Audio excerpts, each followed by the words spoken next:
Before we get down in the nitty gritty, because you and I always go down the rabbit hole a bit, can we start off for the people that are tuning in that just don't know much at all about Bitcoin? Yeah. Or all they know are kind of the seedy stories that sometimes gets bounced around on the internet, and they don't really understand what it is, whether it's old Silk Road stories from years ago, or this or that. For people that maybe are hearing this for the first time, how do you explain Bitcoin? So Bitcoin is a currency that exists on the internet, that is created on the internet, that really serves the needs of the internet generation.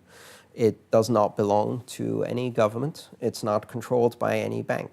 Bitcoin isn't a company or product or a service. It's an internet protocol. It's a method of communication, just like we say the web or email, and that doesn't belong to anyone. It's a shared common public good on the internet. Bitcoin is a digital currency and payment system that is a shared good, and it is controlled collectively by the participants in the network. And creating a currency that does not belong to a nation seems weird at first.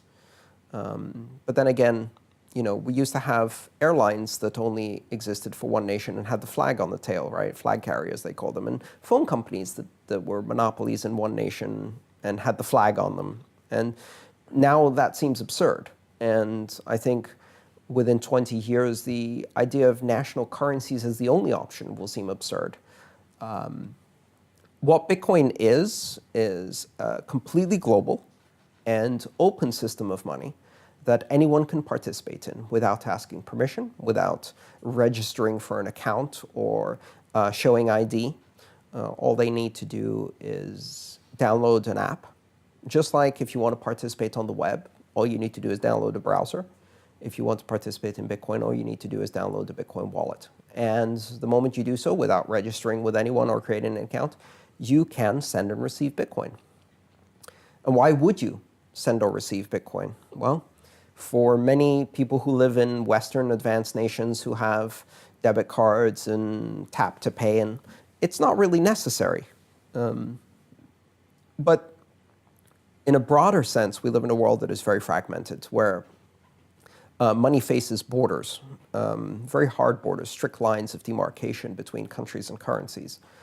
And you have these national currencies that are badly managed by governments and banks in countries where there is very little difference between a government, a bank, and an organized crime syndicate. All three are the same. The governments are organized crime syndicates. Zimbabwe, the banks, maybe, case in point. And dozens of countries are like that. Right.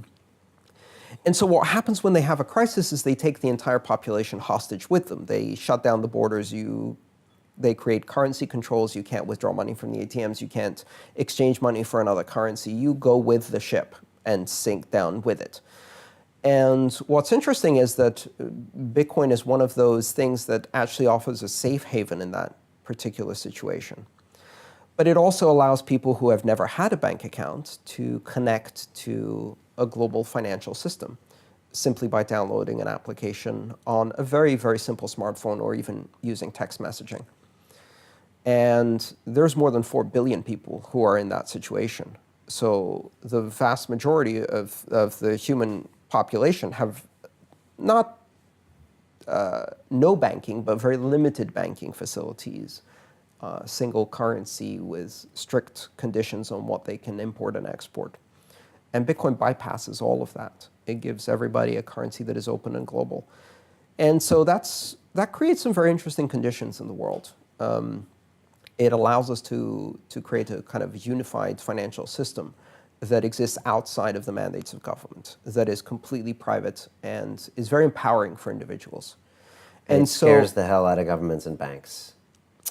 It scares the hell out of governments that find it peculiar to have people in control of their own money, at which point you should really ask yourself, what kind of government is that doesn't believe in freedom of association, freedom of expression, freedom of commerce?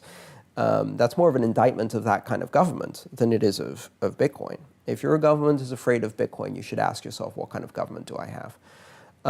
Most liberal governments are not afraid of Bitcoin. They see it as an opportunity for growth and jobs, and they call the industry fintech.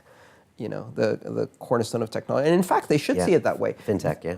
This is one of the things that can compete with banks. And banks really need competition, right? They're way too comfortable with their power and established systems, right? Continue watching this fascinating conversation for free by clicking on the link below to visit our website, learn from the best minds in the world, and connect with a community of passionate people building the best versions of themselves. Just click on the link below, and I'll see you on the inside.